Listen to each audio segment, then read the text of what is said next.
Hi guys, so I wanted to read this piece out of the Mail on Sunday from the Health, Wealth and Holidays health section,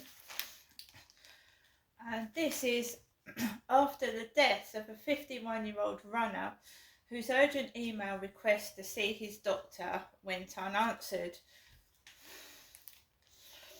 Special report by Joe McFarlane.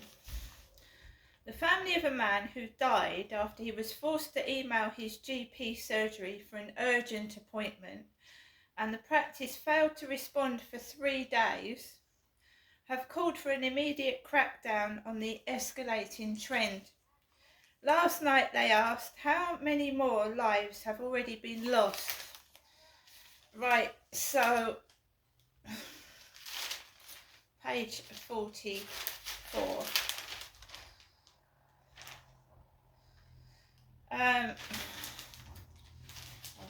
Page 43, 42, 43. This is from page 43. The Mail on Sunday revealed last month that some practices had told patients they could only book appointments by filling out an online form, raising fears that the old and vulnerable could be denied access to vital health care. But the growing scale of the problem is now being laid bare in shocking detail by the scores of readers across the country who have contacted this newspaper to complain that their own surgeries have implemented similar controversial policies.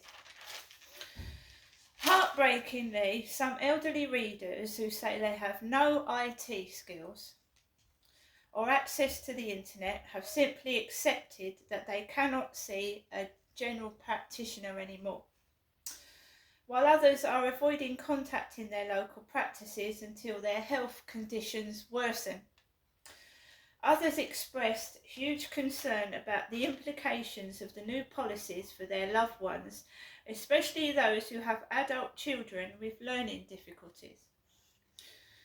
Vicky Doyle, whose brother, keen runner Alan Hamilton, 51, died at home with pneumonia and ischemic heart disease after emailing his surgery in Mossley, Greater Manchester, about breathing problems, has now issued a heartfelt plea for the government to force GPs to end the harmful policy which is in breach of GPs' contracts with the NHS.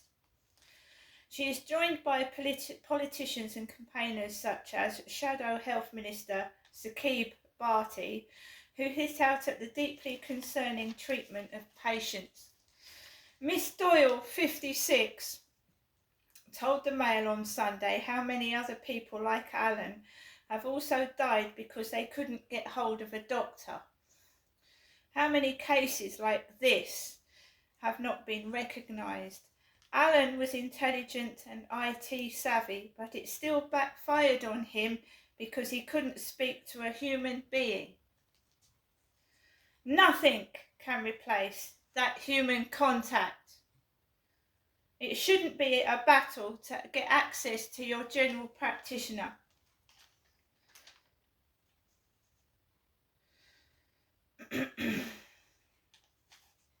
So many people have no choice. They wait and their condition escalates. That's the sad part. More will die unless we make sure everyone can access their GP when they need them by whatever method. Mr. Bharti said these cases are truly heartbreaking and deeply concerning. NHS organisations, including GP surgeries, have a duty to ensure patients can access services. And this includes making sure people can ring their GPs in time of need, particularly those more at risk or vulnerable. These cases should be investigated and any breaches of contracts dealt with. We will always stand up for patients and hold this government to account to ensure this right of access is maintained. Readers from as far afield as Lancashire, Essex and Devon have told the Mail on Sunday that their GPs have issued blanket instructions, forcing them to make appointments using online forms that are then triaged by doctors. In theory, this is intended to save time and ensure that those most in need can be seen most urgently. It also avoids the unpopular 8 a.m. rush to book appointments on surgery phone lines. But it should not be the only way to get an appointment. An NHS spokesperson said last week that GP surgeries were contractually required to offer equal access to patients regardless of how they contact a practice, whether that's online, by phone or walk-in, to make sure no patients are excluded.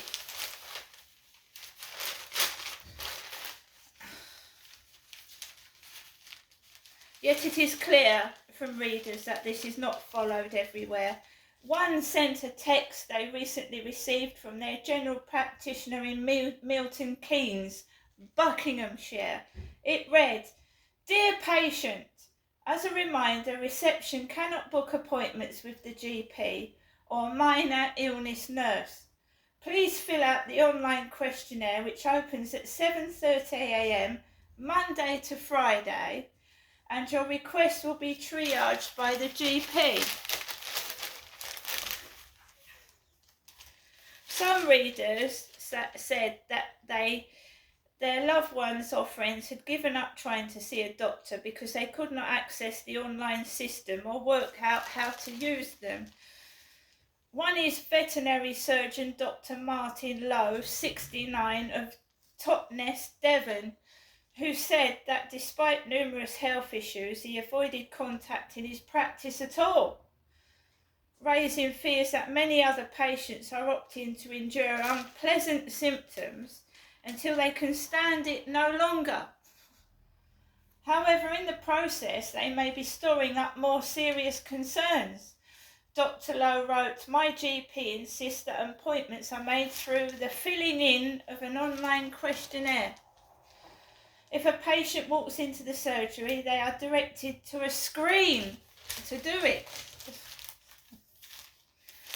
My experience of this is that it can take several days to get a response. As someone with numerous health issues, I find that the form often makes it impossible for me to address the problem I am getting in touch about. And I know that exactly what that means, because when I filled in the online form, they just took notice of the sting when I had a strained neck and back. So they didn't take any notice of the neck part. All they read was the sting part. And they were going to give me cream for a sprained or strained neck and back.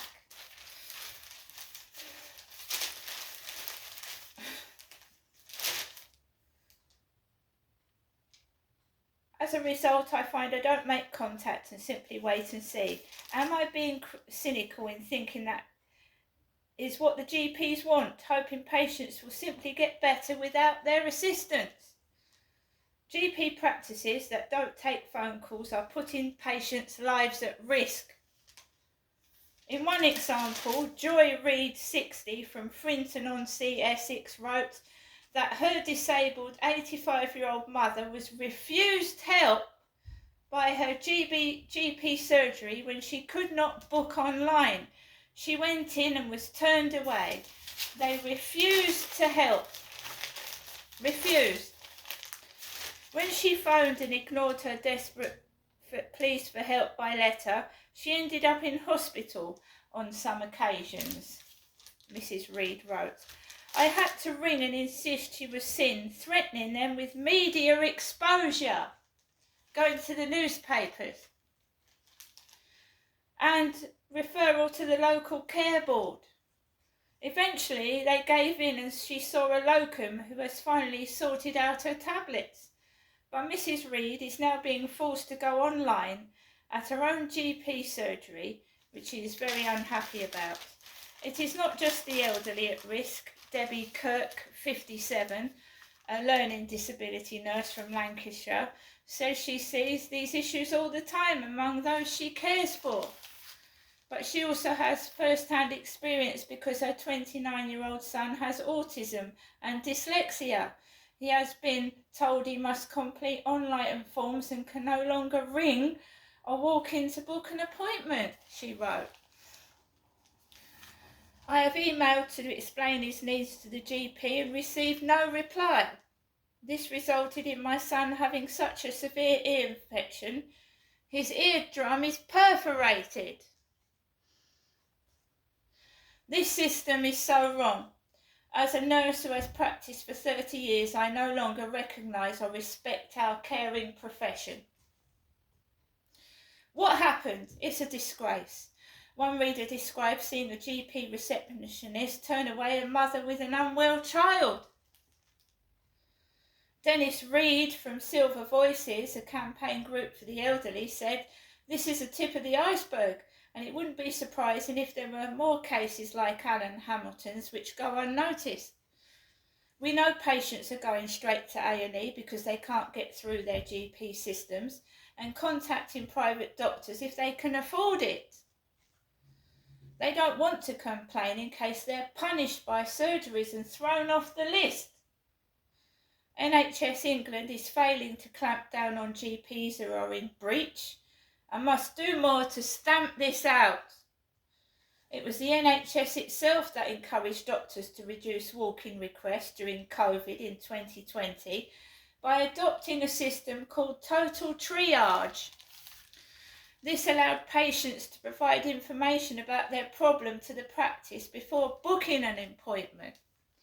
It reduced the workload for receptionists and GPs by discouraging people from booking needless appointments and ensuring those most in need had priority.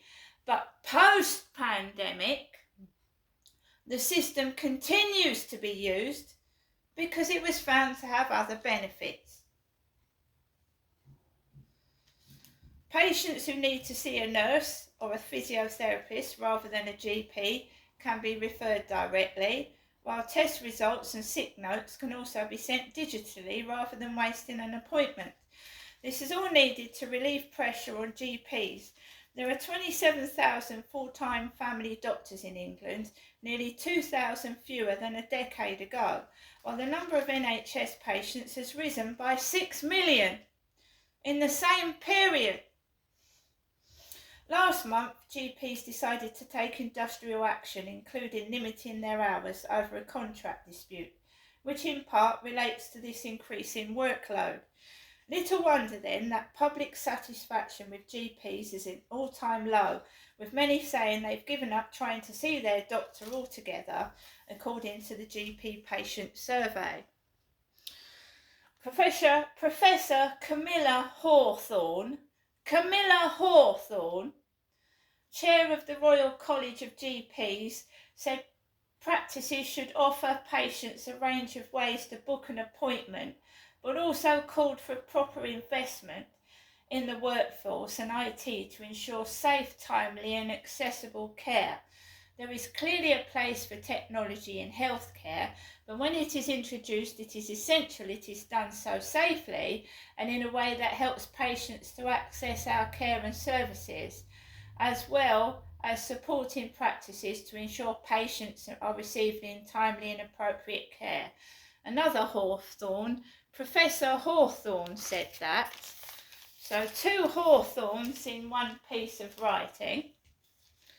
Many patients find online booking convenient and easy, but this is not the case for everyone, especially those who struggle with new or changing technology who may have limited access to a computer or an internet. It's a fact. 1 in 20 patients in England wait at least 4 weeks to see a GP, NHS figures show. An NHS spokesman encouraged patients to complain about access problems to GPs and local integrated care boards, and said there was support for practices that were struggling to offer inappropriate access. Every patient should be able to easily reach their GP, book an appointment, or be directed to emergency services.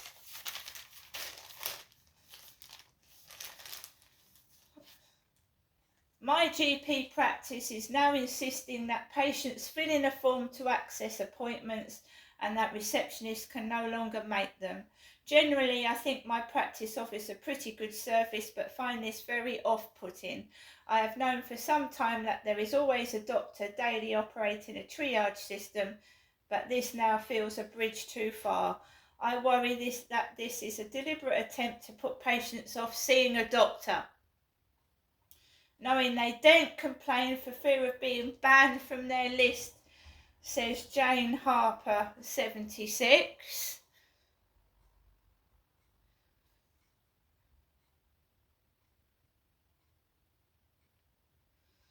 There you go. I am 86, not very bright in using the computer.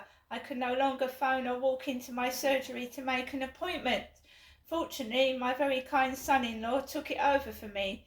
Now if I need to see the doctor, I have to tell my son-in-law the problem, so he can request an appointment online for me. A friend at the same surgery just gave up and accepted she couldn't see a doctor. What is going on with this country right now? You know,